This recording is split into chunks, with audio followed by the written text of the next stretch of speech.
What if you could approach animal communication with trust, confidence, and belief in yourself and the process? No stress, no worrying, just you knowing that you can do this and taking your next steps easily, naturally, gracefully. Welcome to the third video in my free 3-part training series. I'm professional animal communicator, Dr. Cara, and I'm going to help you take your animal communication skills to the next level by sharing everything I know about clearing your blocks to animal communication so that you can feel the joy and the satisfaction of talking to the animals that you love the most, either having your first animal communication experience or becoming an even better animal communicator. So in video number 1, we identified the top 10 obstacles that animal communicators face. In video number 2, I showed you my process for clearing these inner blocks or inner obstacles. And if you missed either one of them, go back and watch them now before you watch this video, because in this video, I'm going to take this training to the next level. And I'm going to show you where your blocks are stored and how to find and clear them using your chakras as a guide. Pretty cool, huh? So let's back up and do a quick review. In video number 1, I shared with you the 10 most common obstacles that aspiring animal communicators face. And that's you guys. You're the ones who told me about this, and I just compiled all your answers. So the number 1 obstacle was trust, trusting yourself, trusting the process, trusting the animals, just trust in general. Number 2 was having confidence. Number 3 was believing in yourself and believing that animal communication is actually possible. Number 4 was self-doubt.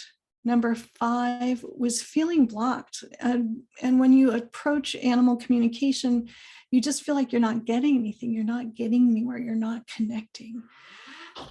Number 6 was not enough time to practice or not having good self-management skills. And those were your words. Number 7 was stress, fear, or anxiety around the process, the issue, anything having to do with animal communication. Number 8 was having a hard time grounding and centering yourself so that you could focus. Number 9 was resources, money, finances, taking classes, all that kind of stuff. And finally, number 10 was the animal communication skills themselves.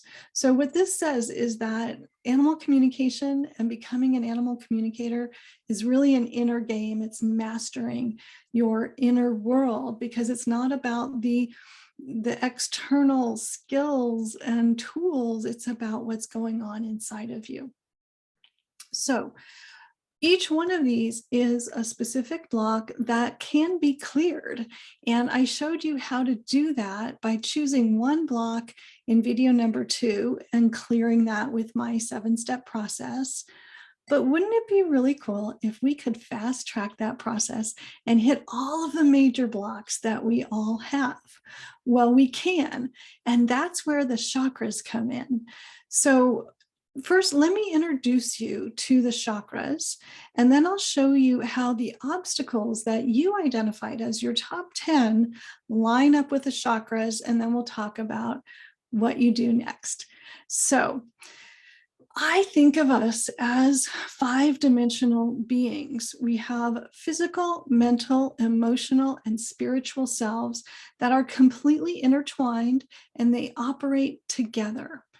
The 5th dimension is our energy field, and our energy field holds it all together, overseeing all these other 4 dimensions of our being, our experiences in life.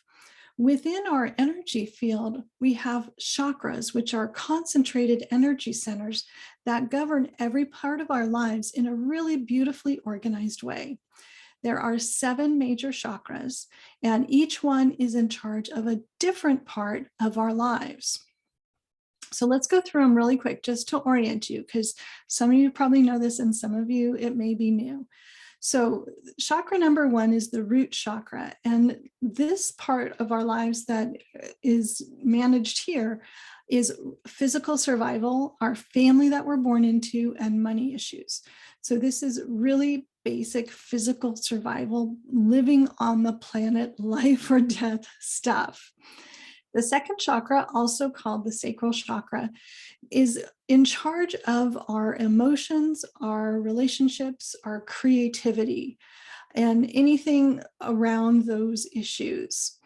The third chakra is at the solar plexus, just below your ribs and above your belly button. And it's also known as the will chakra. And this is the chakra that oversees our personal power, our boundaries, our ability to have boundaries, to communicate boundaries, to enforce our boundaries, and our values about what's important in our lives and how we prioritize things. The fourth chakra, right here in the middle of our chest, is our heart chakra. And this is the center of unconditional love for ourselves, for others. And this is also the chakra that is active when we are grieving a loss of a loved one. Then the fifth chakra right here at the throat is all about communication and self-expression. The third eye chakra right here is the center of intuition, intellect, mental abilities, and vision, literally and figuratively. And then finally, the crown chakra is right here on the top of our heads, and this is our connection with spirit. And the energy here also governs our ability to recognize and fulfill our calling or our purpose in this lifetime. So big spiritual issues at that crown chakra. So that's a quick overview, but we'll go deeper because I want to share with you how your top 10 obstacles line up with these chakras, and then we'll talk about why that matters. So if we go back to that root chakra, which is at the base of the torso, it's all about survival, money, family, all that kind of stuff. The obstacles that you identified were money issues, beliefs around money, being able to ground yourself, and also having stress, fear, or anxiety around animal communication. So all three of those obstacles are root chakra issues. Those issues are governed by the root chakra. Moving upwards through our body, we come to the second chakra, the sacral chakra, which is just below the belly button. And this is the chakra in charge of our emotions, our relationships, our creativity. And your number one obstacle that you guys identified was not being able to trust either yourself, what you received, or trust somebody else, not feeling safe to tell people about what you do or what you got, that sort of thing. This is a second chakra issue because this is about relationships. And you guys didn't identify this one in your top 10, but I've seen this. It was true for me, and I've seen it in so many of my students. This is also the chakra that governs our need to fit in and to not be different, to not be seen as weird or wacky or out there or woo-woo or whatever. So, all of these chakras can have multiple issues related to them. And that's one that I find is very common, even though it didn't come up in our top 10. But that is also a second chakra issue.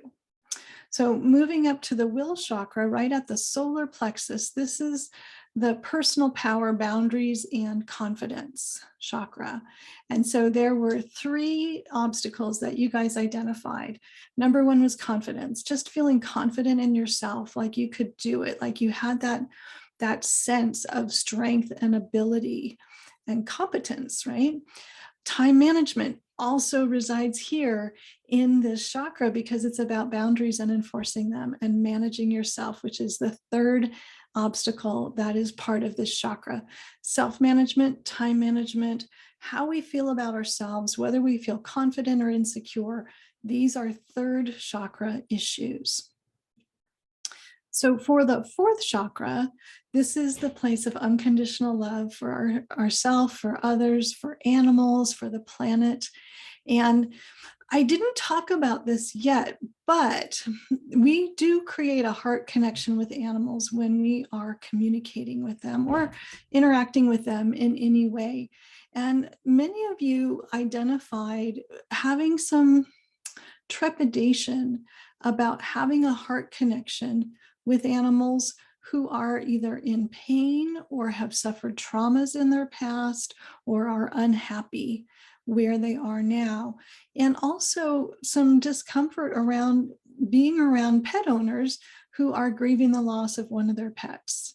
So these are fourth chakra issues that are stored in that heart chakra region. And also just our connection with animals, our ability to connect with them. And many of you said that it's just hard to connect. That comes from an imbalance in the heart chakra as well. So hope you're seeing the organization of this, because I think it's a really great way to make sense of all of these things that can just be so overwhelming and confusing. Okay, so let's move on to the fifth chakra. The throat chakra is our center for communication and self-expression. So many of you said that you are worried about saying the wrong thing, getting something wrong, trying to be right. And that's a throat chakra issue. So if one of your obstacles is being worried that you're going to say the wrong thing or that you're going to get the wrong answer, that's a fifth chakra issue. The other thing, and this is, again, it didn't come up in our top 10, but I know it's an issue from my personal history and from working with so many students over the years, is it can be very challenging for some of us to speak our truth, to just say, yes, I am an animal communicator. Let the chips fall where they may. You may or may not, think that's a real thing. People have all kinds of weird beliefs about it. But also, so many of us in our journey to become animal communicators, we have to find that strength to really speak our truth as individuals, separate from doing the animal communication, but out in the world. And that is a fifth chakra issue as well. So anything around the communication, whether it's within the animal communication session or about yourself as an animal communicator, as a person, whatever, those are fifth chakra issues. Okay, we're getting towards the top. Third eye chakra right here. And, where the chakras are located physically really correspond to the themes for that chakra. And this is our mental chakra, because it's right here in our head where our brain is, where we do all of our thinking right here. So this chakra is in charge of intuition, intellect, mental abilities, and again, our literal and our figurative vision. So some of the obstacles that you identified was not believing in yourselves, having doubt, second guessing yourself, self-doubt, not believing that animal communication is possible. And a few of you said that it was really hard for you to center and focus and maybe get into that meditative kind of place where you can really do this intuitive work. All of those obstacles are fifth chakra issues. So sixth chakra issues right there, third eye. So you can see how all of these different obstacles are carried in our bodies energetically in these different chakras. The final chakra is the seventh chakra. That's our crown chakra at the top of the head. This is all of our spirituality, spiritual issues, connection with spirit, fulfilling your purpose, having a calling. And many of you mentioned that spiritual connection, not having a spiritual context for doing this work was an issue. It wasn't in our top 10, but I bring it up simply because it is kind of a common challenge that people face, is really creating a spiritual context that works with animal communication and the challenges that you face with the issues that people come to you for with their pets, whether it's illness or injury or behavior issues or anxiety, fear, whatever it is, relationship issues, sometimes end of life, animals who have passed, a lot of those issues really require having a spiritual context that works and helps you make sense and be effective in your role as an animal communicator. Also, I truly believe that if you feel like you want to be an animal communicator, whether it's just for the pets in your family or the wildlife in your backyard, or for your friends, or to work at a rescue as a volunteer, not talking anything about being a professional, I think that's part of your calling. And there's no obligation to become a professional, but you're going to be so much more satisfied when you fulfill that calling, that longing, that sense of purpose and meaning that animal communication can give you. So that is also a seventh chakra kind of issue. And I think that it's important to understand the spiritual context for the work that we do, because this is really, it's not like being an accountant where you're just adding up numbers. This is really the full expression of life on Earth and all of the challenges that we face as human beings who love and live with animals. So we can all have a calling for this work. It doesn't mean that we're obligated to only to become professionals, or it only matters if we want to become a professional. We can all be animal communicators in whatever way works for us. Okay, so those are the 7 chakras, the 10 obstacles, how they fit together, and why I just have this very holistic approach to doing this work, because all of these obstacles are really based on our belief system. And our belief system is stored in our energy field through our chakras. Our chakras manage all of that. And so each chakra then can be healed and balanced using a variety of methods, right? So I taught you one method in video 2 that I call working your process, right? Going back and healing the initial event that caused the judgments and the limiting belief to become operating in your operating system. But when we take the chakra approach, we don't have to use that technique only. We can use a whole variety of methods that are going to help balance and heal the chakra on the energetic level. And those changes on the energetic level will transfer to the mental, the physical, the emotional, and the spiritual aspects of our lives. So we can have activities in any one of these areas that will affect the energetic balance of that chakra, and then everything on all those levels will improve because of it. I hope I'm making sense here, because physical, mental, emotional, spiritual, and energetic dimensions of our lives are completely intertwined. That's my symbol for intertwined.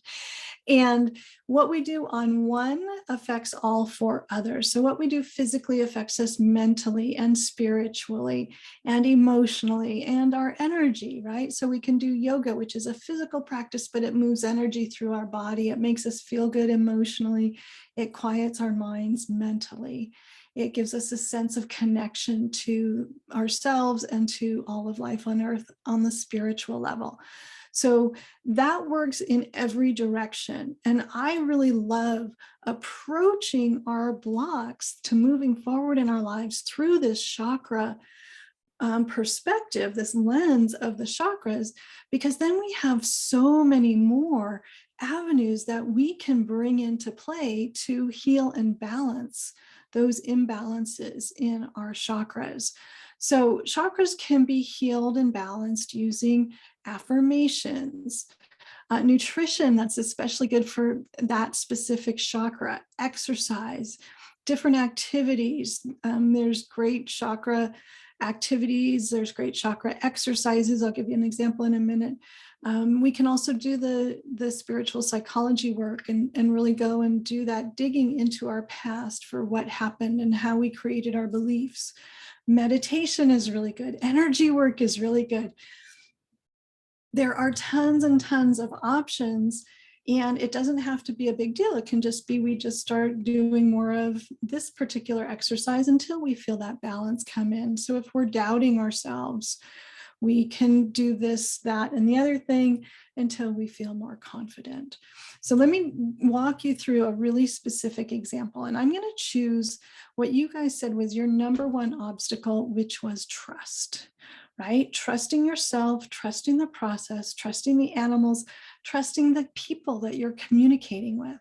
Well, trust issues reside in the second chakra. So if you know you have a trust issue, then you can choose activities, foods, all kinds of things that support and balance the second chakra. As you support and balance the second chakra with your physical or your emotional or your mental or your nutritional, spiritual activities of choice, then all aspects of that chakra are going to be healed and balanced and strengthened. So what are some of those activities? So for this second chakra trust example, second chakra, the color is orange, and the second chakra oversees our emotions, right? So emotions are associated with water. So if you want to strengthen your second chakra, spend time near water, especially moving water. When I broke up with a boyfriend a long time ago, I was really sad until I went and sat by this little waterfall in a creek where I was living in Tahoe. And that just helped me wash those emotions away. So just being by that water helped move that grief through me at the time. We can also eat orange foods, carrots, oranges, yams, sweet potatoes. All of those things are going to strengthen our second chakra. Second chakra is also about creativity, sensuality, relationships. So we can also bring beauty and comfort and luxury into our lives. That's our comfort kind of chakra. That's going to help balance our second chakra. Hugging somebody, cuddling with somebody, relationshiping, getting close to somebody, that's going to support the second chakra. Creating art, you might want to doodle or paint or write or, I don't know, make balloon animals, whatever you want to do, but being creative is going to boost your balance and your strength of your second chakra. You could create positive affirmations about trust or relationships or emotions, whatever aspect of that second chakra you think is the most needing attention. You can meditate on the color orange. You can meditate on emotions being good. You can meditate on confidence, right? You could do so many things. You could create positive affirmations about your animal communication abilities, right? Like, I trust my animal communication. I trust my intuition. You could pamper yourself. That's a great second chakra activity, to just take really good care of yourself, be in relationship with yourself. There's so many more things that you could do, but this gets you started and gives you a sense of how we can take this really holistic, it's a non-confrontational, really supportive, loving way to take these obstacles and blocks that can cause us so much discomfort and challenge, and bring a fresh breath of fresh air to them, and a completely loving, supportive way to heal and grow and move into what we want to create. So if we have a lot of doubt, then we could move into trust, or we could move into confidence, but it'll become just incorporated into our lives. And it's so non-confrontational. We don't have to go back and feel everything and, get all into all that stuff. We have a lot of options. I love doing that. I feel like it's the quickest, most effective way, but it's not always the only way. And I incorporate all kinds of these physical, mental, emotional, spiritual, and energetic tools for each chakra, so that I get a very holistic approach to whatever challenge I'm facing. And the chakra system is a great way to focus in and figure out what are the great tools that are going to help me with this challenge. So that's the system that I love and I use. And that's really, an introduction to it. Otherwise, we'd be here for days and days and days talking about it.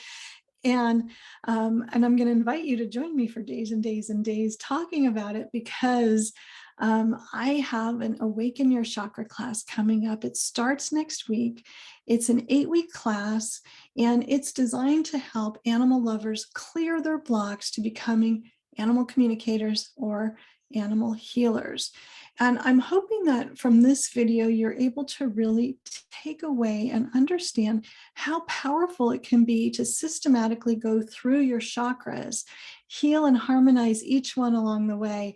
And as you do so, you're releasing old limiting beliefs, old blocks, old obstacles that really don't serve you, so you can move forward on your path as an animal communicator or healer. So in this class, we're going to go in depth each week with a different chakra, and you'll learn all about the chakra. We'll heal the limiting beliefs that are located there. We'll go through a whole variety of different activities and affirmations and meditations. So by the end of the class, you'll have rebalanced all 7 of your major chakras, and you'll be empowered to identify and heal any blocks that might come up in the future. So you can easily continue to navigate this path towards becoming the best animal communicator or healer that you can be. We're going to clear up as much as we can in this 8-week class, but then you've got the tools, you've got the knowledge in your body, and you can take that with you anywhere you go, to any challenge that you face, whether it's becoming an animal communicator or anything else in your life. This toolkit is just phenomenal. It's just so amazing and empowering. So I want to invite you to join me in that class, but also I just want to hear from you about the chakras and the obstacles, and how does that make sense? Do you understand that? And let me know what you're thinking about that. I'm hoping for some of you that it's a really new way to look at the challenges in your life and allow the chakra system to guide you to the holistic solutions that are going to really effectively support you in moving through and to the other side of that obstacle. And I would love to invite you to join me in my Awaken Your Chakra class. We start on October 13th. It's 8 weeks. Our calls are on Wednesdays at 11 a.m. Pacific time. There's online training, live calls weekly. It's a big healing fest and party, and it's one of my favorite classes that I teach. And it's really, really fun and awesome and very healing and very freeing. So I hope you'll join me there, because I want you to become the animal communicator or healer that you were born to be. So click on the link below or go to caragubbins.com/classes to get more information. So let's heal your chakras, clear your blocks, and become the best animal communicators we can be. I hope to see you there. Bye.